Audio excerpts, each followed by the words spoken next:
So here's an example of the most complicated kind of completing the square problem that you must be able to do. 2x squared plus 3x minus 1 equals 0. When there's a number in front of the x squared, it's going to be a little bit messy. So we start out by dividing everything by whatever a is. If there's a number besides 1 here, I'm going to divide everything by that number and make this a 1. So now our equation looks like x squared plus 3 halves x minus 1 half equals, and remember 0 divided by 2 is still 0. Now the steps for completing the square is the same as before. I'm going to add a positive 1 half to both sides here. So I have x squared plus 3 halves x, and then I'm going to have plus something here is equal to this 1 half, and add the same something on the right hand side.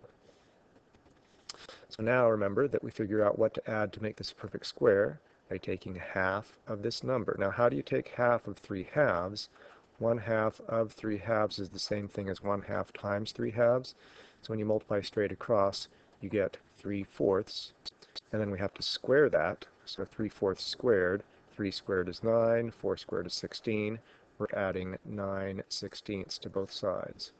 Unfortunately, there's no way around these fractions, you just have to deal with them.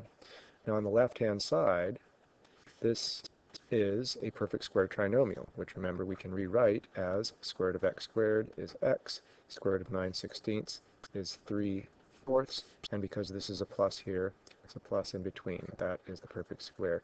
If you wanted to do the diamond to factor it, you could. If you know the perfect square trinomial pattern, that's helpful. And then that equals 1 half plus 9/16. To add those, common denominator would be 16. I already have 9 over 16. If I multiply top and bottom here by 8, I get 8 times 1 is 8, 8 times 2 is 16. 8 plus 9 is 17/16.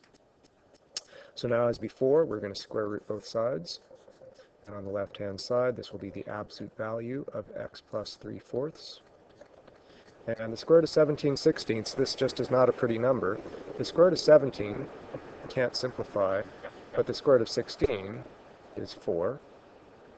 And then I write this as two separate equations. Either the x plus 3/4 equals a positive square root of 17 over 4, or x plus 3/4 equals a negative square root of 17 over 4. So if you add a negative 3/4 to both sides, x equals negative 3 over 4 plus square root of 17 over 4, or x is equal to, subtract 3/4 from both sides again, negative 3 over 4 plus a negative square root of 17 over 4.